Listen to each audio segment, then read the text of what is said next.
जय हिंद दोस्तों, मैं हूं प्रभात। पीसीएस शिक्षा के मंच पे आप तमाम अभ्यर्थियों का हार्दिक अभिनंदन करता हूं। चर्चा का आज का जो मुख्य बिंदु है हमारा भारतीय राज्य व्यवस्था, जहां हम लोग जीएस के बारे में पढ़ रहे हैं। और जीएस में अब हम लोग पहुंच चुके हैं संविधान निर्माण के बहुत ही क्लोज। ये लेक्चर नंबर 7 है, जहां हम लोग भारत के संवैधानिक विकास की यात्रा को देख रहे हैं। इससे पहले 6 लेक्चर हमने कंप्लीट कर लिया है, जहां हमने सन 1773 से लेकर और 1947 तक के पूरे उस कहानी का वर्णन हम लोगों ने अभी तक किया है। 1947 आज हम लोग पढ़ेंगे। और आज एक ऐसा मार्मिक चैप्टर भारतीय इतिहास का हम लोग पढ़ने जा रहे हैं, जहां आपके रोंगटे खड़े हो जाएंगे। भारतीय इतिहास का एक दर्दनाक कहानी किस तरह अपनी महत्वाकांक्षा में अखंड भारत का बंटवारा हो गया, इसके संदर्भ में आज हम अपने इस लेक्चर को देखने वाले हैं। तो इस लेक्चर को बिल्कुल मिस मत कीजिए और निश्चित रूप से आप अपने पॉलिटी को स्ट्रांग बनाने के लिए इस लेक्चर का सहारा ले सकते हैं। इस लेक्चर के अंतर्गत मैं प्रमुख किताबों के कोर्स को लेकर आया हूं, जिसमें से लक्ष्मीकांत, जिसे बाइबल कहा जाता है पॉलिटी के लिए, साथ ही साथ घटना चक्र के फैक्ट्स और परीक्षा वाली, ये 2-3 किताबों का मिक्सचर, जो कि एक कंपटीशन के लिए सबसे बेहतरीन किताब होता है, उसके प्रमुख फैक्ट्स को आपके सामने लेकर आया हूं। मेरा प्रयास रहेगा परीक्षा के दृष्टिकोण से आपके उस सभी पहलुओं को टच कर लिया जाए, जहां पे आप यदि एक बार वीडियो देखते हैं और अपना समय इन्वेस्ट करते हैं तो आपको खाली हाथ लौटना ना पड़े। चलिए सीधा हम अपने मुद्दे पे चलते हैं। और अभी तक जो हम लोगों ने 6 पार्ट देखा है, उस पार्ट के बाद अब समय हो चुका है माउंटबेटन योजना की। अभी तक जो हम लोगों ने देखा, सन 1946 तक की कहानी को देखा, जहां पे अंतरिम सरकार का गठन हो जाता है। 2 सितंबर 1946 को जब अंतरिम सरकार का गठन होता है और उस गठन में जब इलेक्शन होता है, संविधान सभा की जब बात हो रही होती है, तो आपको जानकर आश्चर्य होगा या जानकर आप इस बात से चौंक जाएंगे कि मुस्लिम लीग, जो कि एक नया रुख अख्तियार कर रही थी, मुस्लिम लीग को ये बात अब पता चल जाता है, क्योंकि उसे 25% भी सीट यहाँ पे अब नहीं मिली थी। मुस्लिम लीग अब इस बात को समझ चुका था कि भारत में जिस चीज का हम दावा कर रहे हैं, वो दावा अब हमारा यहाँ पे सफल नहीं होने वाला है। कांग्रेस पूरी तरीके से जीत रही थी और इन लोगों ने अब बात को समझ लिया था कि मुस्लिम राष्ट्र ही अब एक उपाय है, और यहाँ से अब वो विभाजन को छोड़कर कुछ और लेने को तैयार नहीं थे। और ऐसे में ही जब सारा समझौता फेल होता है और भारत का जब आज़ादी, जब ब्रिटेन में बैठे सरकार ने इस बात की घोषणा कर दी कि अब भारत को आज़ाद कर दिया जाएगा, ऐसे केस में मुस्लिम लीग अपने जिद पे आके अड़ जाती है और वो विभाजन करने पर अड़ जाती है। हालांकि भारतीय नेता कोई भी इस विभाजन के पक्ष में नहीं था, लेकिन कुछ ऐसी घटनाएं होती हैं जिस घटनाएं को देखकर आपके रोंगटे खड़े हो जाएंगे। इस प्रेजेंटेशन पे जो आप ये पिक्चर देख रहे हैं, ये पिक्चर आज के समय में विकिपीडिया पे अपलोडेड है, जहां पे आप भी जाकर इस पिक्चर को देख सकते हैं। ये पिक्चर किसी त्रासदी का नहीं है, ये पिक्चर भारतीय इतिहास के उस पन्नों की है जहां पे ये लाश एक जानवरों की तरह बिखरे पड़े हैं। साहब, ये लाश जानवरों की तरह बिखरे जो पड़े हैं, ये लाश नहीं, ये 16 अगस्त को मनाया गया प्रत्यक्ष कार्रवाई दिवस का एक ऐसा भयावह दृश्य है, नुआखाली का एक ऐसा दृश्य है जिस दृश्य को इतिहास कभी भी याद नहीं करना चाहेगा। आइए समझते हैं क्या हुआ था उस समय, क्या था वो अगस्त की घटना। इस घटना को निश्चित रूप से सभी को सुनना चाहिए और ये समझना चाहिए कि महत्वाकांक्षा या सत्ता का लोभ कितना खतरनाक होता है और कितने देशों को जला सकता है। आइए समझते हैं माउंटबेटन योजना को। कैबिनेट मिशन जब 1946 में अपना काम करके चली जाती है और जब सरकार बनाने की बारी आती है, पंडित जवाहरलाल नेहरू सरकार के लिए शामिल हो जाते हैं। अंतरिम सरकार के लिए जब उन्हें आमंत्रित किया जाता है तो मुस्लिम लीग अब यहाँ पे सीधा ही 16 अगस्त का वो दिन था, 1946 का उस समय था, और मुस्लिम लीग अल्टीमेटम देती है कि मुझे अलग राष्ट्र चाहिए और यदि आप अलग राष्ट्र नहीं देंगे तो आप रोडों पे खूनों की नदियां बहाएंगे। होता भी ऐसा ही है। 16 अगस्त 1946 को मुस्लिम लीग की तरफ से प्रत्यक्ष कार्रवाई दिवस का आह्वान किया जाता है। पूरे देश में भीषण सांप्रदायिक दंगा होता है। उसी दंगे की एक ये तस्वीर है, बंगाल का एक जगह है नुआखाली। एक ऐसी तस्वीर है जहां पूरा बंगाल बर्बाद कर दिया गया, पूरे बंगाल को जला दिया गया। लोगों की लाश ऐसे बची पड़ी हुई थी जैसे किसी जगह जानवरों की लाश फेंकी हुई है। आप ये देख सकते हैं, हेडिंग विकिपीडिया ने दिया है, कलकत्ता की सड़क में गिद्ध और लाश अगस्त 1946। पूरे कलकत्ता में गिद्धों का राज था। गिद्ध जगह जगह खड़े होकर लाशों को नोच रहे थे। पूरी रोड, पूरी सड़कें जो हैं वो कुल मिला के रक्तपात से भरी हुई थी, सड़कें लाल हो चुकी थी। भारतीय राजनेता ने जब इस दृश्य को देखा तो इस दृश्य को देख के कोई भी राजनेता अब आगे बढ़ने को तैयार नहीं हो रहा था। देश के पास अब बंटवारा के अलावा दूसरा कोई संसाधन बच नहीं गया था। राजनेता हालांकि चाहते थे कि ये बंटवारा नहीं हो, कोई भी इस पक्ष में नहीं था, लेकिन 16 अगस्त की इस घटना ने सभी के सामने अब घुटने टेकने पे मजबूर कर दिया। मोहम्मद अली जिन्ना और लियाकत अली खान और मुस्लिम लीग पार्टी की ये जिद, लाशों का ये अंबार भारत का बंटवारा करने पे मजबूर कर दिया।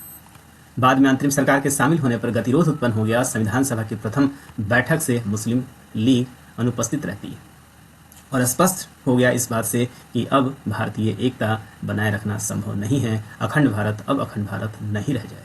और ऐसी परिस्थितियों में ही प्रधानमंत्री एटली, जो कि ब्रिटेन में थे, 20 फरवरी 1947 को हाउस ऑफ कॉमन्स में घोषणा करते हैं कि ब्रिटिश सरकार अब 30 जून 1948 के पूर्व सत्ता भारतीयों को सौंप देगी। दोस्तों, ये डेट याद रखिएगा, 30 जून 1948। कई सारे परीक्षा प्रतियोगी परीक्षाओं में ये बात पूछा जा चुका है कि भारतीयों को स्वतंत्रता देने की बात कब कही गई थी। तो सरकार के द्वारा यह स्पष्ट कर दिया गया था कि भारत को 30 जून 1948 तक पूर्ण रूप से सरकार सौंप दिया जाएगा। सत्ता के निर्बाध हस्तांतरण की व्यवस्था करने के लिए अब वेवेल, जो यहाँ पे काम कर रहे थे, उसके जगह पे भेजा जाता है लॉर्ड माउंटबेटन को वायसराय के रूप में। और वायसराय क्यों भेजे जाते हैं? क्योंकि वेवेल योजना फेल हो चुकी होती है और मुस्लिम लीग बंटवारे से नीचे कुछ चाह नहीं रहा था। हालांकि इसके पीछे कई कहानियां कही जाती हैं। ब्रिटेन ने जब इस बात को स्पष्ट कर दिया कि वो सरकार यहाँ पे सौंप देगी, तो ब्रिटेन खाली हाथ कहाँ जाने वाला था। वो भारत को इतने टुकड़ों में बांट देना चाहता था कि फिर भारत कभी एक नहीं हो। गलत नज़र से देखने वाला अंग्रेज कभी भी भारत को उठते हुए देखना नहीं चाहता था। और यही कारण था कि सांप्रदायिक दंगा जो 1909 में अंग्रेजों ने सांप फैलाया था और जिसके बारे में खुद मार्ले ने कहा था कि हम नाक के दांत बो रहे हैं, उसका ये परिणाम सामने आ गया था।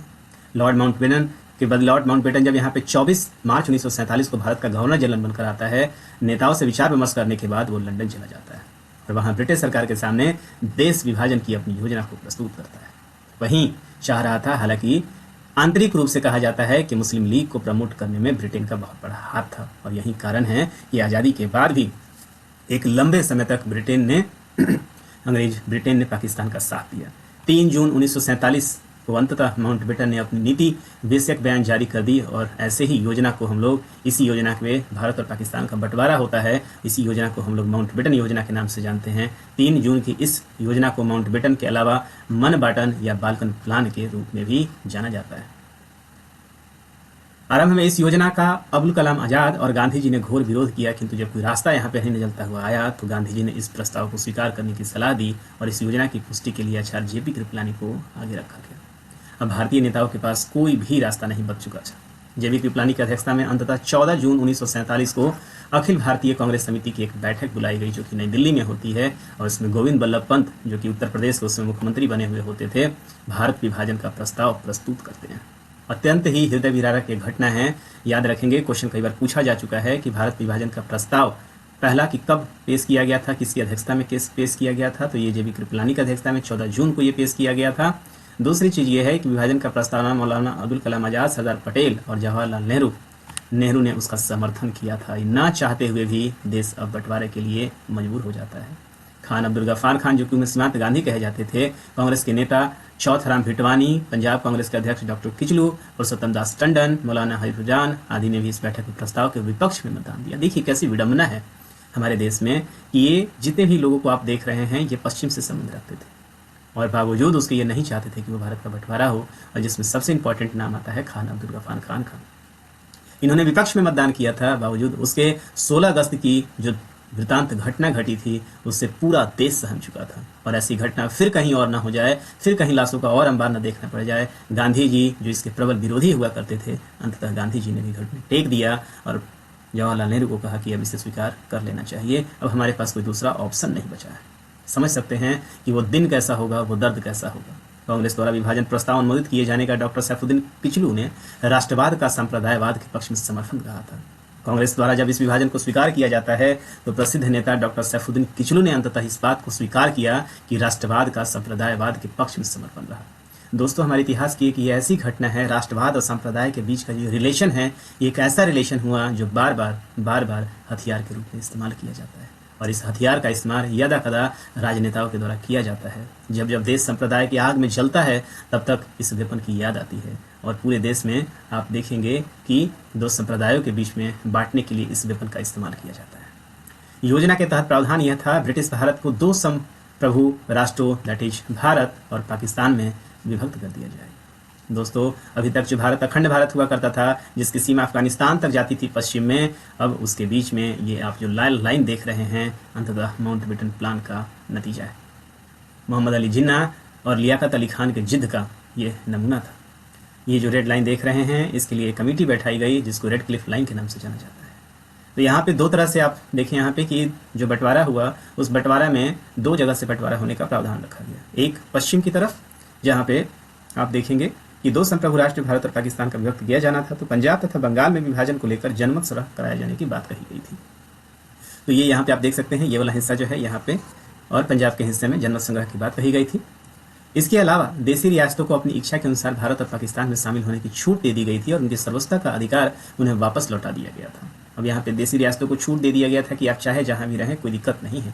संविधान सभा के द्वारा पारित संविधान भारत के उन भागों में लागू नहीं किया जाएगा जो इसे अपनाने को तैयार नहीं थे। ये लॉर्ड माउंटबेटन या माउंटबेटन योजना का प्रस्ताव था। भारत और पाकिस्तान को राष्ट्रमंडल की सदस्यता को त्यागने का अधिकार होगा, और कांग्रेस और मुस्लिम लीग सहित सभी दलों ने योजनाओं को अंततः मंजूर कर लिया। अतः ब्रिटिश संसद में इस योजना को मूर्त रूप देने के लिए भारतीय स्वतंत्रता अधिनियम 1947 को पारित कर दिया गया।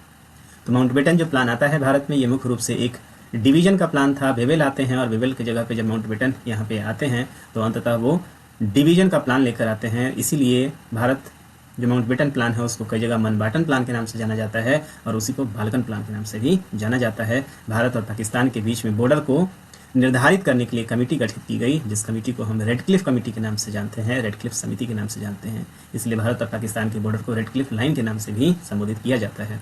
तो अभी तक दोस्तों हम लोगों ने देखा कि अब भारत और पाकिस्तान का बंटवारा का रास्ता प्रशस्त हो चुका है, और माउंटबेटन प्लान के अनुरूप ही भारत शासन अधिनियम या भारत सरकार अधिनियम 1947 को, भारतीय स्वतंत्रता अधिनियम 1947 को लेकर आया जाता है, जिसमें सबसे प्रमुख बिंदु होता है भारत और पाकिस्तान का बंटवारा। भारत का बंटवारा, और भारत अब दो देशों में बढ़ जाता है। पश्चिम को मिलता है पाकिस्तान और उसके आगे को मिलता है, बनता है भारत। तो इसी के अंतर्गत देखें भारतीय स्वतंत्रता अधिनियम 1947 के कौन कौन से प्रावधान हैं जो हमारे परीक्षा के दृष्टिकोण से काफ़ी इंपॉर्टेंट है, ये समझते हैं। माउंटबेटन योजना के अनुसार भारतीय स्वतंत्रता विधेयक 4 जुलाई 1947 को ब्रिटिश प्रधानमंत्री क्लिंटन एटली के द्वारा हाउस ऑफ कॉमन्स में पेश किया गया था।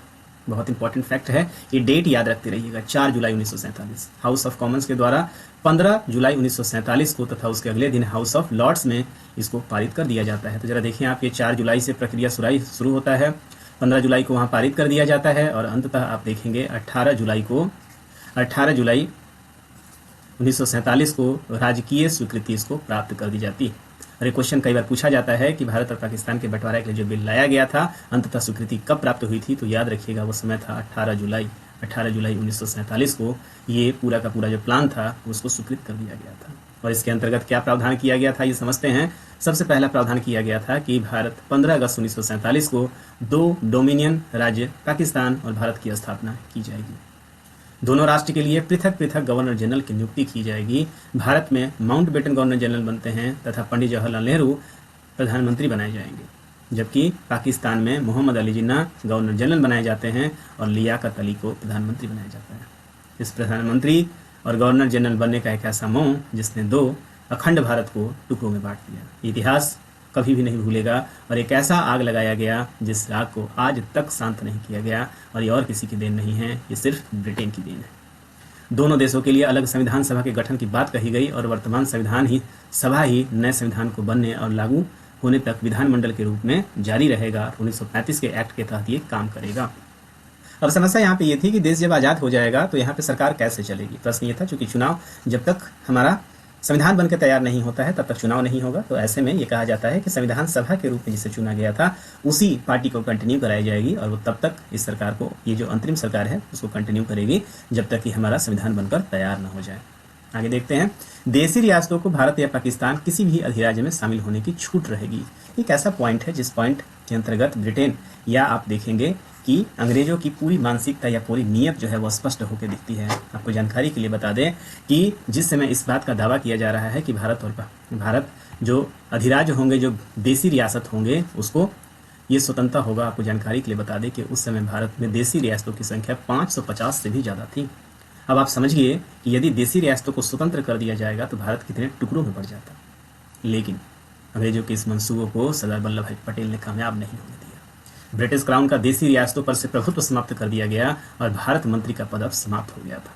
दोनों अधिराज की सीमाओं का निर्धारण करने के लिए 2 सीमा आयोग, पंजाब सीमा आयोग और बंगाल सीमा आयोग गठित किया गया, जिसके अध्यक्ष सर रेडक्लिफ थे। तो आपको याद रखना होगा कि रेडक्लिफ जो ये आयोग था, ये 2 बाउंड्री को डिसाइड करने वाला था, पहला बंगाल, दूसरा पश्चिम का, जो कि बाद में पाकिस्तान के रूप में सामने आया। तो इस बात को आप याद रखेंगे कि इसके अंतर्गत आप देखेंगे ये जो पंजाब सीमा है, जो आज के डेट में पाकिस्तान किया जाता है, और एक पूर्वी पाकिस्तान के नाम से जाना जाता था, जो बंगाल वाला हिस्सा था। बाद में यही पूर्वी पाकिस्तान बांग्लादेश के रूप में बन के सामने आया। तो रेडक्लिफ ने ही इसकी बाउंड्री को डिसाइड किया था, एक पश्चिम का, जो कि इसको हम पंजाब की सीमा कहते हैं, और एक बंगाल वाला, जिसको हम लोग पूर्व की सीमा के नाम से भी जानते हैं। और इसके अध्यक्ष जो थे सर रेडक्लिफ थे, इसलिए इसको रेडक्लिफ लाइन से भी जाना जाता है। इन आयोगों का कार्य पंजाब और बंगाल में के मुस्लिम और गैर मुस्लिम आबादी के आधार पे 2 भागों में बांटने के लिए सीमा निर्धारण करना था।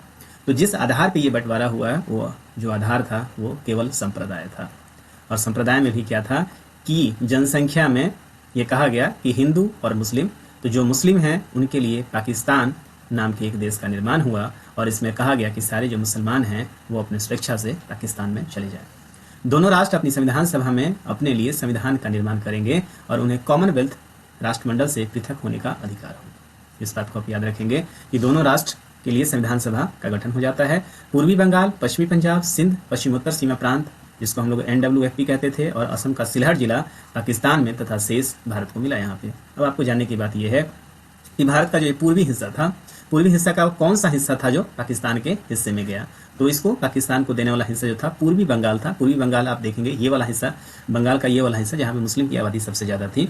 इसके साथ साथ पश्चिमी सिंध, जो ये वाला हिस्सा आप देख रहे हैं, पश्चिमोत्तर सीमा प्रांत जो NWF के नाम से जाना जाता था, और साथ ही साथ असम का कुछ हिस्सा जो सिलहट के नाम से जाना जाता था, ये पाकिस्तान में, तथा बाकी जो भी हिस्सा बच गया था वो भारत के पास रहना था। इस प्रकार भारतीय स्वतंत्रता अधिनियम 1947 के अनुसार 14 और 15 अगस्त 1947 को पाकिस्तान तथा भारत नामक 2 डोमिनियन राज्यों का गठन कर दिया जाता है।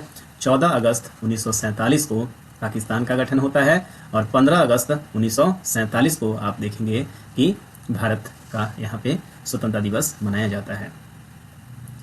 तो ये पूरी की पूरी कहानी रही है। 26 जनवरी, और आप देखेंगे 15 अगस्त 1947 को जब देश हमारा आज़ाद हो जाता है, तो वहाँ से लेकर और 26 जनवरी 1950 तक, जब तक कि हमारा संविधान सभा नहीं बना रहता है, तब तक की अंतिम सरकार ही काम करती है, और भारत का राजनीतिक दर्जा ब्रिटिश राष्ट्रकुल के एक औपनिवेशिक राज्य का होता है। उस समय तक डोमिनियन स्टेट का रहता है। जैसे ही हमारे पास अपना संविधान हो जाता था, तो भारत एक यूनियन के रूप में सामने आएगा। तो दोस्तों, इस लेक्चर के माध्यम से हमने अभी तक मोस्ट इंपॉर्टेंट पार्ट को देख लिया है, जहाँ पे हम लोग भारत और पाकिस्तान के बंटवारा को देखा है, और भारत स्वतंत्रता अधिनियम को देखा है, रेडक्लिफ लाइन को हम लोगों ने देख लिया। तो यहाँ से जब हमारे पास नेक्स्ट जो रहेगा वो सबसे इंपॉर्टेंट टॉपिक रहेगा भारतीय संविधान का निर्माण। और इस भारतीय संविधान के निर्माण के अंतर्गत संविधान सभा किस तरीके से काम करती है, किस तरीके से संविधान पर चर्चा होता है, कितने आर्टिकल आते हैं, कितने भाग होते हैं, संविधान को कैसे बनाया जाता है, और अंत में देखेंगे कि किस तरीके से 26 नवंबर 1950 को अंततः हमारा संविधान बनकर तैयार होता है, और इसे 26 जनवरी 1950 को किस तरीके से लागू किया जाता है। 1949 में बनकर तैयार होता है, करेक्शन, और 26 जनवरी 1950 को किस तरीके से हमारा देश लागू होता है, और तब से हमारा देश गणतंत्र हो जाता है। और अच्छी बात यह है कि आज हम अपने देश का कुल मिलाकर 76वां गणतंत्र दिवस भी मना रहे हैं। तो इस तरीके से आज के लेक्चर को यहीं तक रखते हैं। हमें उम्मीद है कि आपकी परीक्षा के दृष्टिकोण से अत्यंत ही महत्वपूर्ण ये लेक्चर होने वाला है। आप इसको निश्चित देखें, और आपको लगता है कि आपकी परीक्षा के दृष्टिकोण से या आपके खुद के जनरल अवेयरनेस के लिए काफ़ी ये लेक्चर काम कर रहा है, तो इस लेक्चर को अपने दोस्तों तक पहुँचाएँ, अपने ग्रुप में निश्चित रूप से सब्सक्राइब करें और इसको आगे बढ़ाएँ, ताकि ये मुहिम बढ़ती रहे और हम अपने इस लेक्चर को आगे बढ़ाते रहें। तो आज के लेक्चर को हम यहीं पर रोकते हैं।